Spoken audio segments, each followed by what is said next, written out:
Hello everyone, welcome back to the channel GS by Priyanka. और आज की इस क्लास में हम डिस्कस करने वाले हैं फंडामेंटल राइट्स के बारे में, जो कि हमारे कॉन्स्टिट्यूशन के पार्ट 3 में आता है। इसके पहले मैंने आपको पार्ट 1 एंड पार्ट 2 कवर कराया था, जहां पे हमने सारे आर्टिकल्स देखे थे, आर्टिकल 1 से लेके आर्टिकल 11 तक। इसके बाद हमारे कॉन्स्टिट्यूशन का जो पार्ट 3 है, इसमें आता है आर्टिकल 12 से आर्टिकल 35 तक के सारे आर्टिकल्स। अगर मैं बात करूं एग्जाम पॉइंट ऑफ व्यू से, तो ये चैप्टर मोस्ट इंपॉर्टेंट है। इससे बहुत सारे क्वेश्चन पूछे जाते हैं और आपको इसको बहुत ही अच्छे से पढ़ के समझ के जाना होगा, क्योंकि इनसे क्वेश्चन अब आर्टिकल बेस्ड पूछे जाते हैं। इसके अलावा कॉन्सेप्चुअल क्वेश्चन भी पूछे जाते हैं। जैसे कि एग्जाम में क्वेश्चन पूछा जाता है कि अगर आप सिनेमा हॉल गए हैं और वहाँ पे आपकी मेड भी आ जाती है, तो आप उसको कहते हैं कि वो सिनेमा हॉल छोड़ करके चली जाए। इस तरीके के क्वेश्चन पूछे जाते हैं। तो ये सारी चीजें हम डिस्कस करेंगे बहुत ही आराम से। यहाँ पे सबसे पहले मैं आपको ओवरव्यू बताऊंगी, यानी कि सारे आर्टिकल्स और उनमें क्या चीजें लिखी हुई हैं। अगर आर्टिकल बेस्ड क्वेश्चन आया तो केवल आप ये 2-3 स्लाइड भी पढ़ के जाएंगे तो हो जाएगा, लेकिन आर्टिकल के अलावा भी क्वेश्चन पूछे जाते हैं। तो इसकी वजह से जब हम आर्टिकल 12 से करेंगे तो एक एक आर्टिकल बहुत ही डिटेल में करेंगे। चलिए फिर वीडियो को स्टार्ट करते हैं। अब सबसे पहले हम ये समझेंगे कि हमने जो फंडामेंटल राइट्स लिया है वो कहाँ से लिया है। तो हमने फंडामेंटल राइट्स को लिया है यूएसए के कॉन्स्टिट्यूशन से। वहाँ पे हुआ करता था बिल ऑफ राइट्स, तो वहीं से इंस्पायर्ड होके यहाँ पे हमने फंडामेंटल राइट्स को लिया है। लेकिन आपको ये भी ध्यान रखना है कि ये जो फंडामेंटल राइट्स होते हैं, इनको Magna carta of Indian constitution कहते हैं। अब ये मैग्ना कार्टा हम इसको क्यों कहते हैं? यूके में कुछ हायर रैंक के पर्सन होते थे, उनको कुछ राइट्स दिए जाते थे, यानी कि कुछ अधिकार दिए जाते थे जो कि काफ़ी स्पेशल होते थे, तो उसी को कहा जाता था मैग्ना कार्टा। तो इसी वजह से ये जो फंडामेंटल राइट्स है, ये हमारे कॉन्स्टिट्यूशन में स्पेशल राइट्स होते हैं, तो इस वजह से इसको हम कह देते हैं मैग्ना कार्टा ऑफ इंडिया। लेकिन आपको याद रखना है कि हमने बोरो इसको किया था यूएसए के कॉन्स्टिट्यूशन से। इसके अलावा आपको ये भी ध्यान रखना है कि ये जो फंडामेंटल राइट्स होते हैं, ये एब्सोल्यूट नहीं होते। एब्सोल्यूट ना होने का क्या मतलब होता है? इसका मतलब ये होता है कि इमरजेंसी के टाइम पे आपका फंडामेंटल राइट सस्पेंड किया जा सकता है और ये लीगल सैंक्शन होते हैं। इस वर्ड को ज़रूर याद रखिएगा। अब लीगल सैंक्शंस का क्या मतलब होता है कि कोई भी ऐसी चीज़ जिसको कि लॉ के द्वारा इन्फोर्सिएबल कराया जाए, यानी कि ये जस्टिशिएबल होते हैं। अगर आपके फंडामेंटल राइट्स का वायलेशन हो रहा है तो आप कोर्ट में जा सकते हैं। ये सारी बेसिक चीज़ें हैं, लेकिन इससे भी क्वेश्चन पूछा गया है एग्जाम में। इसके बाद हम यहाँ पे ये डिस्कस करेंगे कि प्रेजेंट टाइम में हमारे पास कितने फंडामेंटल राइट्स अवेलेबल हैं। तो प्रेजेंट टाइम में हमारे पास 6 टाइप्स के फंडामेंटल राइट्स अवेलेबल हैं, लेकिन पहले 7 फंडामेंटल राइट्स हुआ करते थे। लेकिन 44th कॉन्स्टिट्यूशनल अमेंडमेंट एक्ट हुआ 1978 में, उसके द्वारा जो संपत्ति का अधिकार है उसको फंडामेंटल राइट से हटा दिया गया। एग्जाम में ये भी क्वेश्चन पूछा गया है कि राइट टू प्रॉपर्टी को किस आर्टिकल में रखा गया है। तो आपको याद रखना है कि राइट टू प्रॉपर्टी को आर्टिकल 300A में रखा गया है और ये बन गया है लीगल राइट। यहाँ से हम एक एक करके सारे फंडामेंटल राइट्स देखेंगे। यहाँ पे सबसे पहला जो फंडामेंटल राइट है वो है राइट टू इक्वालिटी, यानी कि समानता का अधिकार, जो कि आर्टिकल 14 से आर्टिकल 18 तक है। उसके बाद आता है राइट टू फ्रीडम, यानी कि स्वतंत्रता का अधिकार। ये आता है आर्टिकल 19 से आर्टिकल 22 तक। इसके बाद यहाँ पे आता है राइट अगेंस्ट एक्सप्लॉयटेशन, यानी कि शोषण के विरुद्ध अधिकार। ये आता है आर्टिकल 23 एंड 24 में। Right to freedom of religion, यानी कि धार्मिक स्वतंत्रता का अधिकार, ये होता है आर्टिकल 25 से आर्टिकल 28 तक। कल्चरल एंड एजुकेशनल राइट्स, यानी कि सांस्कृतिक और शैक्षणिक जो अधिकार हैं वो आते हैं आर्टिकल 29 से आर्टिकल 30 में। इसके अलावा है राइट टू कॉन्स्टिट्यूशनल रेमेडीज, इसके लिए आर्टिकल 32 है। हिंदी में इसको कहा जाता है संवैधानिक उपचारों का अधिकार। यहाँ से अब हम सारे आर्टिकल्स का ओवरव्यू लेंगे 1 बाय 1 कि इन सारे आर्टिकल्स में कौन कौन सी चीज़ें लिखी गई हैं, उसके बाद डिटेल में चीज़ें होंगी। सबसे पहले यहाँ पे है आर्टिकल 14। आर्टिकल 14 में लिखा गया है equality before law and equal protection of law. अब ये सारी चीज़ें क्या होती हैं ये भी आपको समझना ज़रूरी है। आर्टिकल 15 में लिखा हुआ है prohibition of discrimination on grounds only of religion, race, caste, sex और प्लेस ऑफ बर्थ, यानी कि भेदभाव यहाँ पे नहीं करना है रिलीजन, रेस, कास्ट, सेक्स और प्लेस ऑफ बर्थ के आधार पर। ये दिया गया है आर्टिकल 15 में। आर्टिकल 16 की अगर हम बात करें तो यहाँ पे बोला गया है equality of opportunity in matters of public employment, यानी कि पब्लिक एम्प्लॉयमेंट में सबको इक्वल अपॉर्चुनिटी मिलनी चाहिए। आर्टिकल 17 में लिखा गया है प्रोहिबिशन ऑफ अनटचेबिलिटी, यानी कि छुआछूत का अंत जो है ये आर्टिकल 17 में दिया गया है। आर्टिकल 18 बात करता है एबॉलिशन ऑफ टाइटल्स की, यानी कि उपाधियों का अंत, लेकिन यहाँ पे एक्सेप्शंस हैं और वो कौन कौन से हैं। तो अगर मिलिट्री में आपको कोई टाइटल मिला है या फिर एकेडमिक डिस्टिंक्शंस है जैसे कि डॉक्टर, इंजीनियर, तो ये सारे जो एकेडमिक डिस्टिंक्शंस होते हैं ये सारे यहाँ पे कवर नहीं होंगे। यहाँ पे बाकी जो टाइटल्स हैं उनके बारे में चीज़ें दी गई हैं। अब हम यहाँ से डिस्कस करेंगे एक एक आर्टिकल को डिटेल में। तो सबसे पहले यहाँ पे हम बात करते हैं आर्टिकल 12 की। अगर आपको सिंपल लैंग्वेज में याद रखना है कि आर्टिकल 12 में क्या दिया हुआ है, तो यहाँ पे दिया गया है डेफिनेशन ऑफ स्टेट, यानी कि स्टेट की परिभाषा यहाँ पे दी गई है। अब यहाँ पे स्टेट का मतलब राज्य नहीं है, इसका मतलब ये नहीं है कि यहाँ पे उत्तर प्रदेश, मध्य प्रदेश, महाराष्ट्र या फिर राजस्थान, इन सारी चीज़ की डेफिनेशन नहीं दी गई है। स्टेट का मतलब यहाँ पे क्या है वो चीज़ यहाँ पे लिखा गया है। तो इसमें बोला गया है जो स्टेट है वो 4 तरीके का हो सकता है। कौन कौन सा? Government and parliament of India, यानी कि जो पार्लियामेंट है वो भी स्टेट है। इसके अलावा जो लेजिस्लेचर है हर स्टेट की वो भी एक स्टेट है। और जो भी लोकल अथॉरिटीज़ हैं या फिर वो लोकल अथॉरिटीज़ जो कि गवर्नमेंट ऑफ इंडिया के कंट्रोल में हैं, तो ये 4 तरीके के यहाँ पे स्टेट बताए गए हैं। वो कौन कौन से यहाँ पे हैं? तो सबसे पहला यहाँ पे हो जाएगा स्टेट गवर्नमेंट, इसके अलावा यहाँ पे हो जाएगा पार्लियामेंट, इसके अलावा लोकल अथॉरिटीज़, फोर्थ यहाँ पे हो जाएगा लोकल अथॉरिटीज़ या फिर इसको हम अदर अथॉरिटीज़ भी कह सकते हैं, लेकिन ये होती हैं अंडर गवर्नमेंट ऑफ इंडिया, यानी कि गवर्नमेंट ऑफ इंडिया के अंडर में जो लोकल अथॉरिटीज़ हैं। तो 4 तरीके की ये जो चीज़ें हैं यही कहलाती हैं स्टेट, और यही दिया गया है आर्टिकल 12 में। ये है आर्टिकल 12। नेक्स्ट यहाँ पे आता है आर्टिकल 13। अब यहाँ पे ये आर्टिकल इतना बड़ा है लेकिन आपको सारी चीज़ें याद नहीं रखनी, आपको सिर्फ ये याद रखना है कि आर्टिकल 13 ये कहता है कि अगर कोई भी लॉ बनाया जा रहा है जो कि हमारे फंडामेंटल राइट्स को वॉयलेट कर रहा है, तो कोर्ट के द्वारा ये जो लॉ है इसको नल एंड वॉइड डिक्लेयर किया जा सकता है।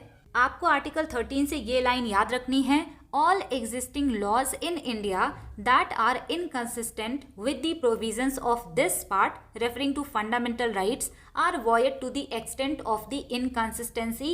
सिंपल सा मतलब है कि अगर कोई भी लॉ ऐसा बना है जो कि फंडामेंटल राइट के अगेंस्ट है, उसके अपोजिट है, तो कोर्ट के द्वारा इस लॉ को नल एंड वॉइड डिक्लेयर कर दिया जाएगा।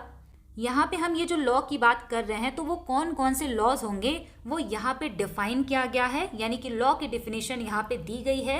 और सेक्शन 4 में इसका एक्सेप्शन दिया गया है। यहाँ पे ये जो एक्सेप्शन दिया गया है इसको मैं आपको समझा देती हूँ। यहाँ पे ये लिखा गया है कि अगर पार्लियामेंट के द्वारा कॉन्स्टिट्यूशन में अमेंडमेंट किया जा रहा है अंडर आर्टिकल 368 तो उसको लॉ नहीं माना जाएगा। वही चीज यहाँ पे लिखा हुआ है, this article does not apply to the amendments of the constitution made under article 368, such amendments are not constrained by article 13। यानी कि अगर कॉन्स्टिट्यूशन में अमेंडमेंट किया जा रहा है आर्टिकल 368 के द्वारा तो उसको लॉ नहीं माना जाएगा। नेक्स्ट हम यहाँ पे मूव करते हैं आर्टिकल 14 में, और यहाँ पे आपको ये समझना है कि आर्टिकल 14 बात करता है इक्वलिटी बिफोर लॉ, यानी कि कानून के समक्ष समानता। अब यहाँ पे भी आपको 2 चीज़ें हर बार देखने को मिलती होंगी, एक तो आप सुनते हैं इक्वलिटी बिफोर लॉ और एक आप सुनते हैं इक्वल प्रोटेक्शन ऑफ लॉज। यहाँ पे आपको ये समझना है कि ये जो इक्वलिटी बिफोर लॉ है ये एक तरीके का निगेटिव अप्रोच है। अब ये निगेटिव अप्रोच क्यों है? क्योंकि ये अनइक्वल ट्रीटमेंट को प्रोहिबिट करता है, यानी कि स्टेट को अनइक्वल ट्रीटमेंट करने से रोकता है। तो इसी वजह से ये हो जाता है निगेटिव अप्रोच। एग्जाम में पूछा जा सकता है कि इक्वलिटी बिफोर लॉ का कॉन्सेप्ट हमने कहाँ से लिया है, तो इसको यूके से लिया गया है और ये हमारे स्टेट को प्रोहिबिट करता है अनइक्वल ट्रीटमेंट करने से।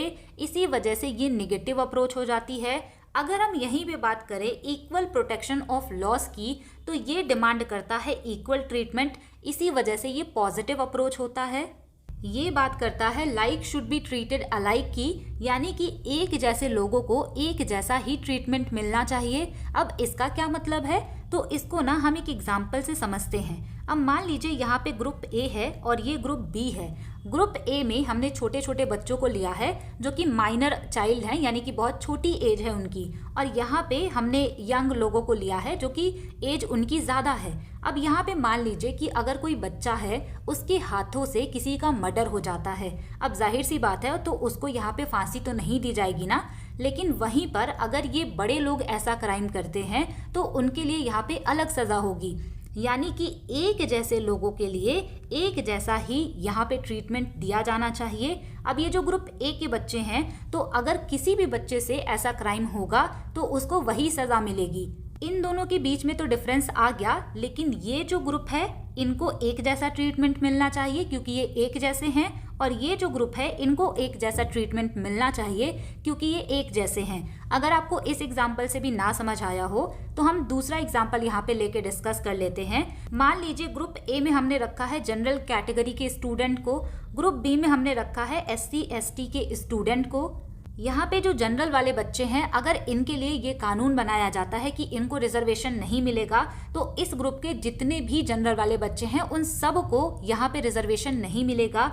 अगर हम यहाँ पे SC ST की बात करें, मान लीजिए इनके लिए 20% का रिजर्वेशन लाया गया, तो जितने भी SC ST के स्टूडेंट हैं उन सब को इतने परसेंट का रिजर्वेशन दिया जाएगा, यानी कि इन सबको इक्वल ट्रीटमेंट दिया जाएगा। ऐसा नहीं हो सकता कि इसमें से 2-4 बच्चों को 20% का रिजर्वेशन दे दिया जाए और बाकी के SC ST बच्चों को ना दिया जाए, तो ऐसा नहीं हो सकता। तो इसका यही मतलब होता है कि एक जैसे लोगों को आप एक जैसा ही ट्रीटमेंट देंगे, यानी कि ग्रुप के अंदर ही आप कोई चीज़ें सेपरेट नहीं कर सकते। इसमें बहुत सारे स्टूडेंट्स को बहुत कंफ्यूजन होती है। आई होप आपको अब ये डिफरेंस क्लियर हो गया होगा। नेक्स्ट यहाँ पे हम मूव करते हैं आर्टिकल 15 में। अब ये जो आर्टिकल 15 है ये बहुत ही ज़्यादा इंपॉर्टेंट है क्योंकि यहाँ से कॉन्सेप्चुअल क्वेश्चन पूछे जाते हैं। अभी मैंने आपको वीडियो के स्टार्टिंग में कहा कि अगर आप सिनेमा हॉल जाते हैं, वहाँ पे आपकी मेड भी आ जाती है, तो आप उसको डिस्क्रिमिनेट करते हैं और कहते हैं कि तुम ये सिनेमा हॉल से चली जाओ। तो ये सारी जो चीज़ें होती हैं ना, ये आर्टिकल 15 में दी गई हैं। आर्टिकल 15 कहता है the state shall not discriminate against any citizen on grounds only of religion, race, caste, sex, place of birth और एनी ऑफ देम।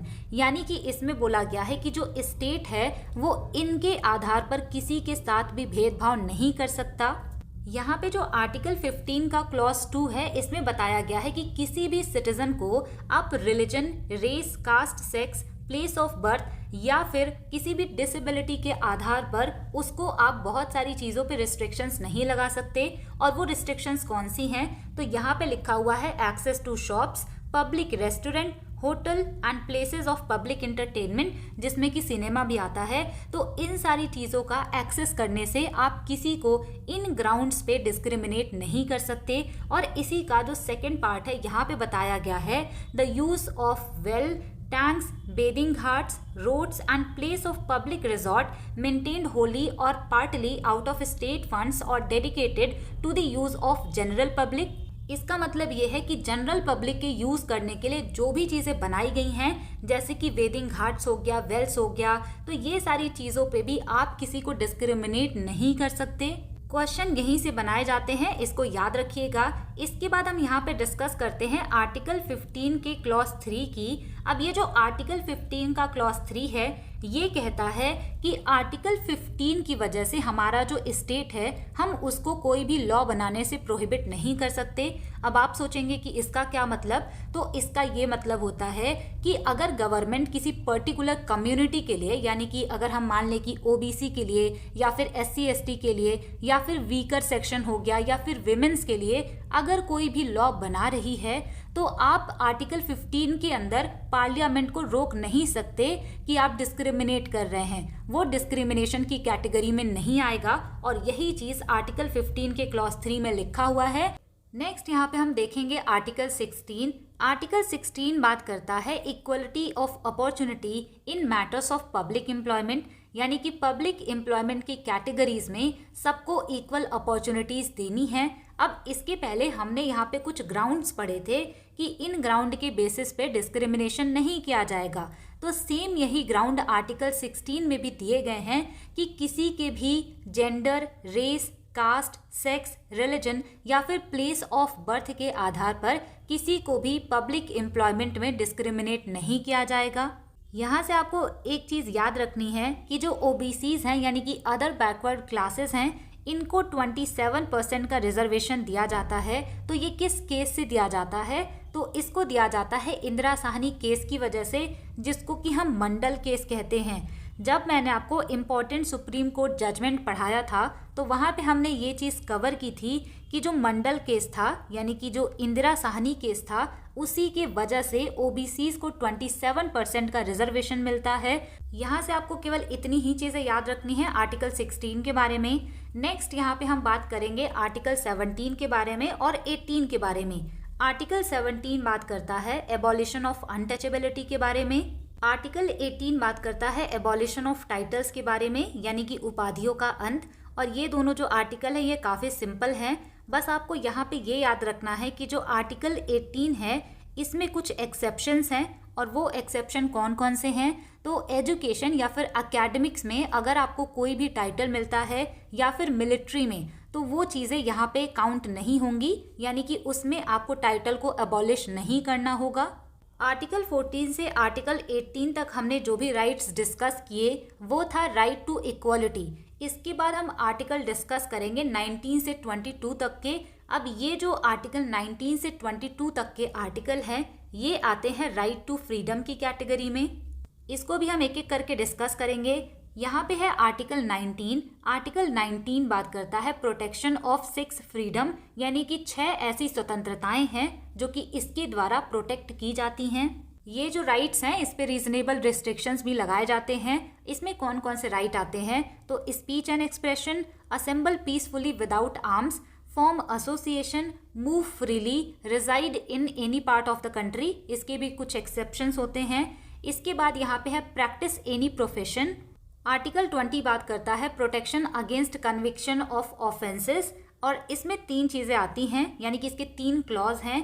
पहला वाला क्लॉज है no ex post facto law, दूसरा यहाँ पे है नो डबल जीओ पार्टी, तीसरा यहाँ पे है नो सेल्फ इंक्रिमिनेशन। इसके अलावा आर्टिकल 21, इसमें बहुत सारे राइट्स आते हैं, और ये राइट है protection of life and personal liberty, यानी कि जीवन जीने की स्वतंत्रता।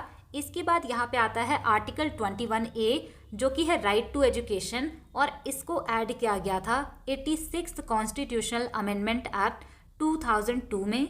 नेक्स्ट यहाँ पे है आर्टिकल 22। ये बात करता है protection against arrest and detention की, यानी कि किसी को अरेस्ट किया जा रहा है या फिर डिटेन किया जा रहा है तो उसमें कौन से प्रोटेक्शन मिलेंगे वो चीज़ यहाँ पे दी गई है।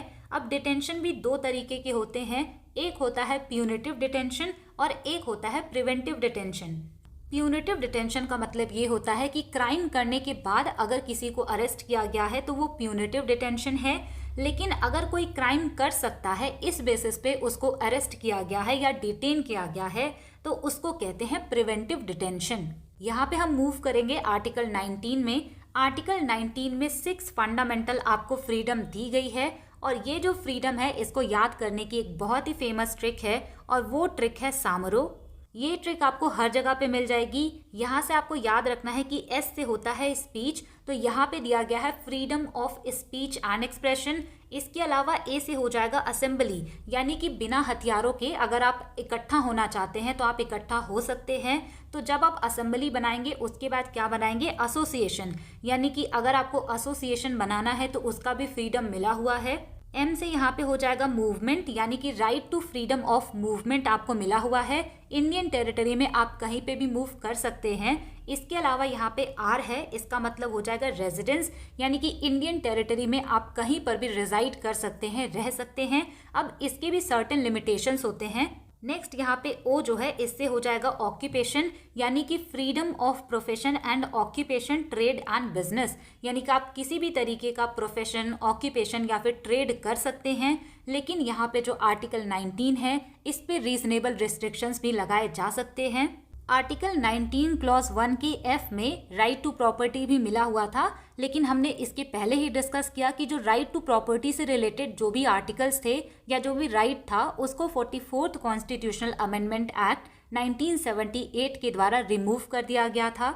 यहाँ पे वही सारी चीजें और भी डिटेल में दी गई हैं। आर्टिकल 19 क्लॉज 1 के ए में दिया गया है right to freedom of speech and expression. B में यहाँ पे दिया गया है assemble peacefully without arms to form association, इसका राइट दिया गया है सी में, जिसको कि आपको याद रखना है ए से ही। इसके बाद यहाँ पे move freely through out the territory of India, यानी मूवमेंट का राइट आपको मिला है 19 क्लॉज 1 के डी में। इसके बाद यहाँ पे आता है आर्टिकल 19 क्लॉज 1 का ई। यहाँ पे आपको राइट मिला हुआ है राइट टू रेजाइड और settle in any part of the territory of India.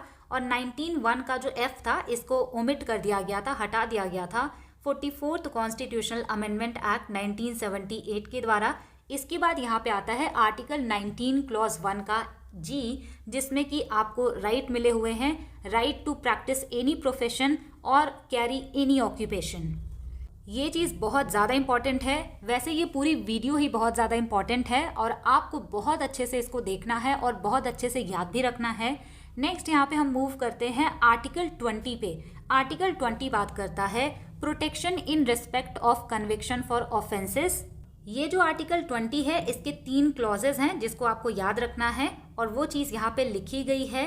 सबसे पहले अगर हम बात करें आर्टिकल 20 के क्लॉज ए की या फिर क्लॉज 1 की, तो ये बात करता है no ex post facto law की। अब ये चीज़ क्या होता है इसको हम एक एग्जाम्पल से समझेंगे।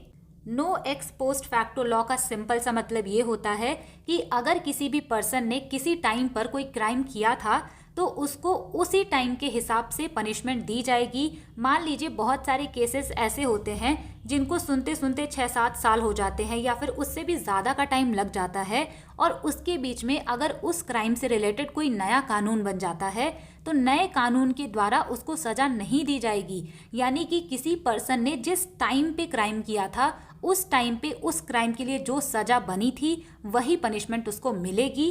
ये चीज़ लिखी गई है आर्टिकल 20 के क्लॉज ए में। नेक्स्ट यहाँ पे हम बात करते हैं आर्टिकल 20 के क्लॉज बी की।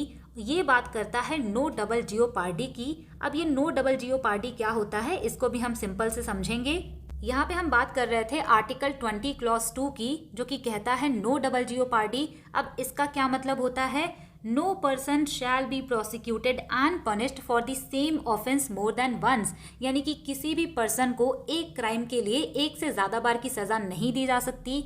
यानी कि मान लीजिए अगर किसी ने किसी की कार चोरी कर ली और उसको एक बार वहाँ पे सज़ा दे दी गई, तो ऐसा नहीं है कि पुलिस का जब मन हुआ वो उस पर्सन को उठा के जेल में डाल दे, ऐसा नहीं होगा। यानी कि एक क्राइम अगर किसी ने किया है तो उसको पनिशमेंट भी एक ही बार मिलेगी। ये लाइन आपको एकदम अच्छे से याद कर लेनी है, एग्जाम में यही लाइन लिख करके क्वेश्चन पूछा गया है।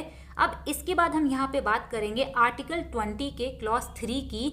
ये बात करता है no person accused of any offence shall be compelled to a witness against himself. यानी कि यहाँ पे बात की जाती है नो सेल्फ इंक्रिमिनेशन की। नो सेल्फ इंक्रिमिनेशन का मतलब होता है कि आप अक्यूज्ड पर्सन को उसी के खिलाफ गवाही नहीं दिलवा सकते। पहले ऐसे बहुत सारे केसेस सामने आते थे जहां पर जो एक्यूज्ड पर्सन होता था उसको डरा धमका के उसी के खिलाफ गवाही दिलवाई जाती थी, लेकिन यहाँ पे बोल दिया गया कि कोई भी अक्यूज्ड पर्सन कंपेल्ड नहीं किया जाएगा अपने ही खिलाफ गवाही देने के लिए। वैसे आपको केवल यहाँ पे ये 3 कीवर्ड्स याद रखने हैं कि 20 के क्लॉज ए में क्या दिया हुआ है, क्लॉज 2 में क्या दिया हुआ है एंड क्लॉज 3 में। अब नेक्स्ट हम यहाँ पे बात करेंगे आर्टिकल 21 की। बहुत ही ब्रॉड ये हमारा आर्टिकल है। इसमें बात की गई है right to life and personal liberty की। यहाँ पे आपको ये भी याद रखना है कि आर्टिकल 21A बात करता है राइट टू एजुकेशन, जो कि 6 से 14 साल तक के चिल्ड्रंस हैं उनके एजुकेशन की यहाँ पे बात की गई है, और इसको ऐड किया गया था 86th कॉन्स्टिट्यूशनल अमेंडमेंट एक्ट 2002 के द्वारा। अगर आपने इम्पॉर्टेंट जजमेंट वाले वीडियो देखे हैं तो मुझे कमेंट करके ज़रूर बताइएगा कि कौन सा केस ऐसा हुआ था जहां पे आर्टिकल 21 का नैरो व्यू सामने आया था और कौन सा केस ऐसा था जिसमें आर्टिकल 21 का ब्रॉडर व्यू सामने आया था, यानी कि आर्टिकल 21 को बहुत ही ब्रॉड वे में डिफाइन किया गया था। ये दोनों केसेस मैंने आपको पढ़ाए हैं इंपॉर्टेंट केसेस वाले में, तो आप मुझे कमेंट करके ज़रूर बताइएगा। नेक्स्ट यहाँ पे हम डिस्कस करेंगे आर्टिकल 22 के बारे में। अब ये जो आर्टिकल 22 है ये क्या करता है, तो ये प्रोटेक्शन प्रोवाइड करता है अरेस्ट और डिटेंशन के खिलाफ। आर्टिकल 22 प्रोटेक्शन प्रोवाइड करता है अरेस्ट एंड डिटेंशन के खिलाफ। इसके पहले हमने डिस्कस किया कि जो डिटेंशन होते हैं वो दो तरीके के होते हैं। एक तो होता है प्यूनिटिव डिटेंशन, जिसको कि हम कह सकते हैं कि ये ऑर्डिनरी अरेस्ट होता है। इसके अलावा होता है प्रिवेंटिव डिटेंशन, यानी अगर क्राइम हो गया फिर आपको अरेस्ट किया गया तो वो प्यूनिटिव डिटेंशन होगा, और अगर क्राइम करने की आशंका है, आप पे अगर शक है, तब आपको अगर डिटेन किया जा रहा है तो वो होता है प्रिवेंटिव डिटेंशन। अब इसमें बहुत सारे क्लॉजेस हैं, लेकिन आपको सिर्फ ये याद रखना है आर्टिकल 22 का क्लॉज 1 एंड 2। अब इसमें कौन सी चीज़ें कही गई हैं, तो इसमें ये कहा गया है कि अगर आप किसी भी पर्सन को अरेस्ट कर रहे हैं तो उनको उन ग्राउंड्स के बारे में आपको बताना होगा, यानी कि आपको ये बताना पड़ेगा कि आप उस पर्सन को क्यों अरेस्ट कर रहे हैं, वो उनका फंडामेंटल राइट है, और ये आता है आर्टिकल 22 के क्लॉज 1 में। नेक्स्ट यहाँ पे ये है कि जिस भी पर्सन को अरेस्ट किया जा रहा है उनको ये अधिकार है कि वो अपने चॉइस के लॉयर से कंसल्ट कर सकते हैं। एंड थर्ड चीज़ यहाँ पे ये बोली गई है, they must be produced before A magistrate with in 24 hours, यानी कि जिस भी पर्सन को अरेस्ट किया जा रहा है उसको मैजिस्ट्रेट के सामने 24 आवर्स के अंदर अंदर प्रेजेंट करना पड़ेगा। और यहाँ पे ट्रेवलिंग का टाइम इंक्लूडेड नहीं होता है, यानी कि अगर ट्रेवल करने में जो टाइम लग रहा है उसको 24 आवर्स के अंदर यहाँ पे नहीं शामिल किया जाएगा। ये 3 स्टेटमेंट बहुत ज़्यादा इंपॉर्टेंट हैं, एग्जाम में पूछे गए हैं इस पे क्वेश्चन। नेक्स्ट यहाँ पे जो आर्टिकल 22 का क्लॉज 3 से लेकर के क्लॉज 7 तक जो भी चीज़ें हैं वहाँ पे प्रिवेंटिव डिटेंशन की बात की गई है। प्रिवेंटिव डिटेंशन में भी कुछ ग्राउंड्स यहाँ पे दिए हुए हैं जो कि आपको आइडिया होना चाहिए। तो प्रिवेंटिव डिटेंशन में ये कहा गया है कि अगर किसी के भी प्रिवेंटिव डिटेंशन को 3 मंथ से ज़्यादा एक्सटेंड करना है तो एडवाइजरी बोर्ड के अप्रूवल पे ही होगा, यानी कि अगर एडवाइजरी बोर्ड का अप्रूवल नहीं मिला है तो किसी का भी प्रिवेंटिव डिटेंशन 3 महीने से ज़्यादा नहीं किया जा सकता। इसके अलावा इसमें यह भी बोला गया है कि अगर गवर्नमेंट चाहे तो वो रीज़न इसमें नहीं भी बता सकती है। अभी हमने यहाँ पे देखा कि रीज़न बताना इंपॉर्टेंट है जिस भी पर्सन को अरेस्ट किया जा रहा है, लेकिन इसमें कहा जा रहा है प्रिवेंटिव डिटेंशन में कि गवर्नमेंट चाहे तो वो रीज़न को डिस्क्लोज ना भी करे। यहाँ पे लिखा गया है कि पार्लियामेंट अगर चाहे तो वो प्रिवेंटिव डिटेंशन को 3 मंथ से ज़्यादा के लिए एक्सटेंड कर सकती है। अब यहाँ पे आपको ये जो तीनों ग्राउंड्स हैं वो बहुत अच्छे से पता होने चाहिए, और इसके अलावा इसका आपको थोड़ा आइडिया होना चाहिए। नेक्स्ट यहाँ पे हम डिस्कस करने वाले हैं राइट अगेंस्ट एक्सप्लॉयटेशन, यानी कि शोषण के विरुद्ध अधिकार। यानी कि अगर आपको कोई एक्सप्लॉयट कर रहा है तो उसके लिए भी 2 आर्टिकल्स मिले हुए हैं, आर्टिकल 23 एंड आर्टिकल 24। अब ये आर्टिकल्स बहुत सिंपल हैं, आपको केवल ये याद रखना है कि आर्टिकल 23 ह्यूमन बींग्स के ट्रैफिकिंग को रोकता है और किसी भी तरीके का फोर्स्ड लेबर ये प्रोहिबिट करता है, लेकिन इसका एक्सेप्शन भी है। आपने देखा होगा कि बहुत सारे जो गवर्नमेंट टीचर्स होते हैं या फिर पब्लिक एम्प्लॉयज़ होते हैं उनको इलेक्शन के टाइम पे ड्यूटी लगाई जाती है, तो यहाँ पे वही चीज़ एक्सेप्शन है। State can impose compulsory services for public purpose, यानी कि पब्लिक पर्पस के लिए स्टेट जो है कंपल्सरी सर्विसेज करा सकती है, इसको फोर्स्ड लेबर नहीं माना जाएगा। नेक्स्ट यहाँ पे आता है आर्टिकल 24, और इसमें ये कहा गया है prohibition of employment of children below the age of 14 in factory, mines और अदर हजार्डस जॉब्स, यानी कि किसी भी खतरनाक कंडीशन में, किसी फैक्ट्री में, किसी भी माइन में 14 साल से कम एज के जो बच्चे हैं उनको आप एम्प्लॉयड नहीं कर सकते, यानी कि काम पर नहीं लगा सकते। ये राइट एब्सोल्यूट है, इसका कोई भी एक्सेप्शन नहीं है। नेक्स्ट यहाँ पे हम बात करेंगे right to freedom of religion की, जो कि आर्टिकल 25 से 28 तक है, और ये भी आर्टिकल आपको सीधा ही पढ़ना है, इसके क्लॉजेस वगैरह नहीं हैं, आपको ये ऐसे सीधा सीधा याद रखना है। अगर हम यहाँ पे बात करें आर्टिकल 25 की, आर्टिकल 25 में ये कहा गया है freedom of conscience, free profession, practice and propagation of religion. Simple सा मतलब है कि आप अपने मन का रिलीजन अपना सकते हैं, उसके लिए आपको राइट्स दिए गए हैं आर्टिकल 25 में। नेक्स्ट यहाँ पे है आर्टिकल 26। ये बात करता है freedom to manage religious affairs, यानी कि रिलीजियस अफेयर्स को मैनेज करने की स्वतंत्रता है।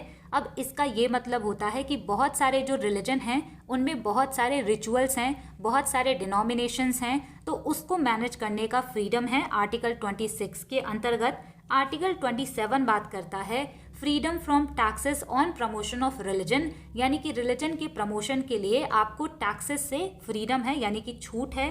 नेक्स्ट यहाँ पे है आर्टिकल 28। ये बात करता है freedom as to attendance at religious instruction.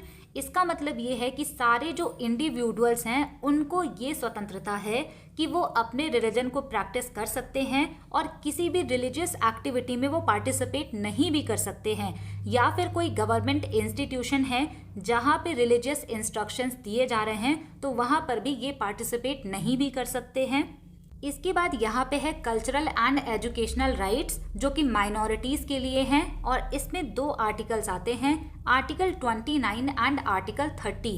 अब आर्टिकल 29 क्या कहता है, तो ये कहता है कि जो भी सिटीजन हैं अगर उनकी डिस्टिंक्ट लैंग्वेज है, कल्चर है या फिर स्क्रिप्ट है, तो उनको ये राइट है कि उसको वो कंजर्व कर सकते हैं। यानी कि कोई भी माइनॉरिटी कम्युनिटीज़ है, कोई भी ट्राइब्स हैं जो कि बहुत छोटे ग्रुप्स में हैं और उनका कोई यूनिक कल्चर है, कोई लैंग्वेज है, तो उसको प्रिजर्व करने का इनके पास राइट्स है। वहीं पर आर्टिकल 30 ये कहता है कि सारे माइनॉरिटीज़ के पास ये राइट्स हैं कि वो अपने एजुकेशनल इंस्टीट्यूशन को इस्टेब्लिश एंड एडमिनिस्टर कर सकते हैं, और इसमें जो स्टेट है वो लैंग्वेज एंड रिलीजन के आधार पे इसको डिस्क्रिमिनेट नहीं कर सकती जब वो ग्रांट दे रहे हो। यानी कि जब स्टेट इनको फंडिंग कर रहा होगा या फिर सहायता दे रहा होगा तो लैंग्वेज एंड रिलीजन के आधार पे इनको डिस्क्रिमिनेट नहीं किया जा सकता। तो ये चीज़ यहाँ पे कही गई है। यहाँ पे बोला गया है कि ये अपने अलग लैंग्वेज, कल्चर और स्क्रिप्ट को प्रोटेक्ट कर सकते हैं, और यहाँ पे दिया गया है कि इसके लिए वो एजुकेशनल इंस्टीट्यूशंस को सेटअप कर सकते हैं। तो ये है आर्टिकल 29 एंड 30। इसके बाद यहाँ पे आता है आर्टिकल 31, जो कि रिमूव कर दिया जा चुका है क्योंकि इसमें दिया हुआ था राइट टू प्रॉपर्टी, संपत्ति का अधिकार, जिसको कि 44th कॉन्स्टिट्यूशनल अमेंडमेंट एक्ट 1978 के द्वारा हटा दिया गया था। तो सीधा हम यहाँ पे आर्टिकल 30 पढ़ने के बाद आर्टिकल 32 पढ़ेंगे, और इसमें दिया गया है राइट टू कॉन्स्टिट्यूशनल रेमेडीज, यानी कि संवैधानिक उपचारों का अधिकार। अभी हमने इतने सारे राइट्स पढ़े बहुत ही डिटेल में कि कौन कौन से राइट्स मिले हुए हैं, लेकिन क्या होगा अगर आपको ये राइट्स ना दिए जाए या फिर इसका वायलेशन किया जाए, तो उसी के लिए यहाँ पे ये आर्टिकल दिया हुआ है, आर्टिकल 32, जिसमें ये कहा गया है कि अगर किसी भी पर्सन का फंडामेंटल राइट्स वायलेट होता है तो वो जा सकते हैं सुप्रीम कोर्ट या फिर हाई कोर्ट। जब ये पर्सन जाएंगे सुप्रीम कोर्ट या हाई कोर्ट तो वहाँ पे रिट्स इशू किए जाते हैं, जिसके द्वारा हमारे फंडामेंटल राइट्स को प्रोटेक्ट किया जाता है। और इसी आर्टिकल 32 को B.R. अम्बेडकर जी ने कहा था the heart and soul of the constitution, यानी कि इतने सारे राइट्स का कोई यूज़ नहीं होता अगर हमारे पास आर्टिकल 32 नहीं होता। तो यहाँ पे जितने भी राइट्स हमने पढ़े हैं सारे राइट्स इंपॉर्टेंट हैं। आई होप आपको सारी चीज़ें बहुत ही डिटेल में समझ में आई होंगी। इसके बाद हमें छोटा सा एक टॉपिक और पढ़ना है रिट्स के बारे में। 5 तरीके के रिट्स होते हैं और यकीन मानिए बहुत सारे क्वेश्चन इससे पूछे गए हैं। हमारे कॉन्स्टिट्यूशन में 5 तरीके के रिट्स के बारे में दिया गया है। सबसे पहला यहाँ पे हो जाएगा सर्शियोरारी। अब ये जो सर्शियोरारी है इसको हिंदी में कहा जाता है उत्प्रेषण। इसके अलावा जो क्यूओ वारंटो है इसको हिंदी में कहा जाता है अधिकार परीक्षा। अगर हम बात करें हेबेस कॉर्पस की तो इसको हिंदी में कहते हैं बंदी प्रत्यक्षीकरण। यहाँ पे जो मंडामस लिखा हुआ है इसका मतलब होता है परमादेश, और प्रोहिबिशन का मतलब होता है प्रतिषेध। ये जो रिट्स है ये supreme court and high court दोनों के द्वारा इशू किया जा सकता है। अब इनमें डिफरेंस क्या होता है तो ये आपको यहाँ से देखना है। सबसे पहले यहाँ पे लिखा हुआ है सुप्रीम कोर्ट और यहाँ पे लिखा हुआ है हाई कोर्ट। अगर हम बात करें कि रिट इशू करने का पर्पस क्या है तो सुप्रीम कोर्ट तब रिट इशू कर सकती है जब उसको फंडामेंटल राइट्स को इन्फोर्स कराना हो, लेकिन हाई कोर्ट जो है वो फंडामेंटल राइट के साथ साथ अगर कोई लीगल राइट्स है तो उसके इन्फोर्समेंट के लिए भी रिट्स इशू कर सकती है। यानी कि रिट्स के मामले में हाई कोर्ट का पावर ज़्यादा है। यहाँ पे आपको आर्टिकल भी याद रखना है कि सुप्रीम कोर्ट रिट इशू करती है आर्टिकल 32 के अंडर में, और हाई कोर्ट हमारा रिट्स इशू करता है आर्टिकल 226 के अंडर में। इस बार सीजीएल के प्री के एग्जाम में क्वेश्चन पूछा गया था कि आर्टिकल 32 में जो रिट्स दिए गए हैं वो किसके सिमिलर हैं, तो वो सिमिलर हैं आर्टिकल 226 के रिट्स से। नेक्स्ट यहाँ पे हम बात करते हैं कि ये जो रिट्स है ये किसके खिलाफ इशू किए जा सकते हैं। तो सुप्रीम कोर्ट जब रिट्स इशू करती है तो वो through out the territory of India, अगर कोई भी गवर्नमेंट कोई भी पर्सन पूरे टेरिटरी ऑफ इंडिया में है तो उसके against supreme court writ issue कर सकती है। वहीं पर अगर हम बात करते हैं हाई कोर्ट की तो इनमें आ जाता है टेरिटोरियल ज्यूरिसडिक्शन, यानी कि ये अपने जो टेरिटोरियल ज्यूरिसडिक्शन है उसी के अंतर्गत रिट इशू कर सकते हैं। इसके अलावा आपके मन में ये भी क्वेश्चन आता होगा कि क्या हमारा सुप्रीम कोर्ट या फिर हाई कोर्ट रिट इशू करने से मना कर सकता है, तो इसका आंसर हाँ भी है और ना भी है। अगर हम यहाँ पे बात करें सुप्रीम कोर्ट की तो ये रिट इशू करने से कभी भी मना नहीं कर सकते, क्योंकि ये जो रिट्स होते हैं वो आर्टिकल 32 में आते हैं और रिट इशू करना भी एक फंडामेंटल राइट है, तो सुप्रीम कोर्ट कभी भी मना नहीं कर सकता रिट्स इशू करने से। वहीं पर अगर हम हाई कोर्ट की बात करें तो इनका रिट इशू करने का आर्टिकल होता है 226। इसका मतलब कि इनका जो रिट्स इशू करने का पावर है वो फंडामेंटल राइट्स के अंतर्गत नहीं आता, तो हमारा हाई कोर्ट अगर चाहे तो वो रिट इशू करने से मना कर सकता है। ये डिफरेंस होता है supreme court and high court के रिट इशू करने में। इसके बाद हम सारे रिट्स को एक एक करके देखेंगे कि कौन सा रिट्स कब इशू किया जाता है और उसका क्या मतलब होता है, क्योंकि इस पे एसएससी सीपीओ में, स्टेनो में, सीजीएल में, सीएचएसएल में सब पर क्वेश्चन बने हैं। तो सबसे पहला यहाँ पे जो रिट्स है वो है हेबिस कॉर्पस, जिसको कि हिंदी में कहते हैं बंदी प्रत्यक्षीकरण, और इसका मतलब होता है you may have the body. ये रिट्स तब इशू किया जाता है जब किसी भी पर्सन को अनलॉफुल तरीके से डिटेन करके प्राइवेट कस्टडी या फिर किसी प्रिजन यानी कि जेल में रखा जाता है, तब ये रिट इशू करके कहा जाता है कि उस पर्सन को रिलीज करना है। तो हिबिस कॉर्पस का इसी वजह से मतलब है you may have the body of, यानी कि जिसको अनलॉफुली आपने डिटेन किया है उसको रिलीज कीजिए। नेक्स्ट यहाँ पे है मंडेमस। अब ये जो मंडेमस है इसका मतलब होता है परमादेश, यानी कि यहाँ पे कोई आदेश दिया जाता है, और इसका मतलब होता है वी कमांड। ये रिट्स तब इशू किया जाता है जब कोई भी लोअर कोर्ट, कोई भी ट्रिब्यूनल या कोई पब्लिक अथॉरिटी है, अगर वो अपना परफॉर्मेंस नहीं कर रही, यानी अगर वो अपना ड्यूटी नहीं कर रहे हैं, तो उनको उनकी ड्यूटी करने के लिए ये वाला रिट्स इशू करके बताया जाता है। नेक्स्ट यहाँ पे है सर्शियोरारी।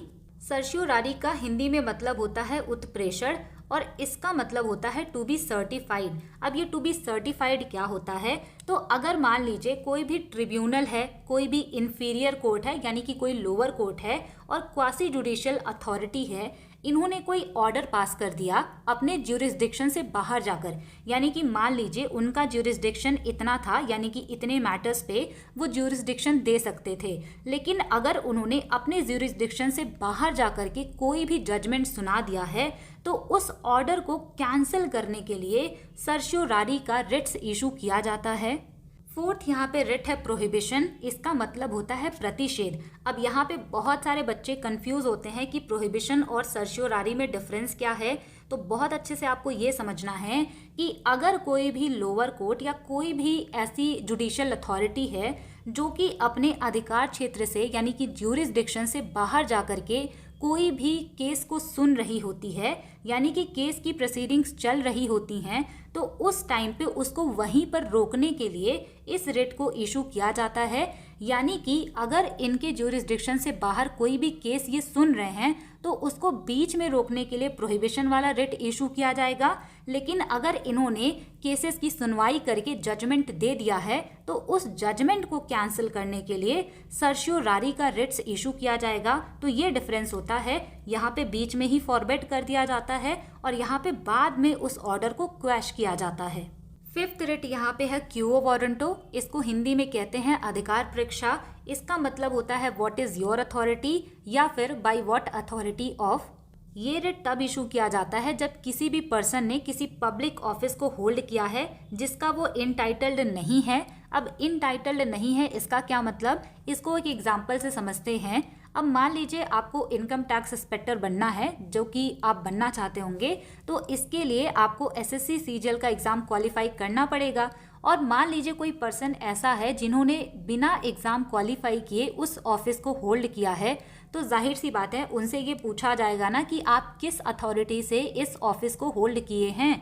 तो इसी वजह से क्यूओ वारंटो रिट्स यहाँ पे इशू किया जाता है अगर किसी भी पर्सन ने किसी पब्लिक ऑफिस को होल्ड किया है जिसपे कि उसका राइट नहीं है। ये थे 5 रिट्स। इसके अलावा यहाँ पे हमने सारे आर्टिकल्स 1 बाय 1 करके बहुत ही डिटेल में चीज़ें डिस्कस की हैं। और अगर आपने लास्ट तक वीडियो देखा है तो मुझे कमेंट में अपना फीडबैक ज़रूर दीजिएगा। और अगर आपने वीडियो को लास्ट तक देखा है तो thanks for watching, stay tune, keep learning, keep working hard.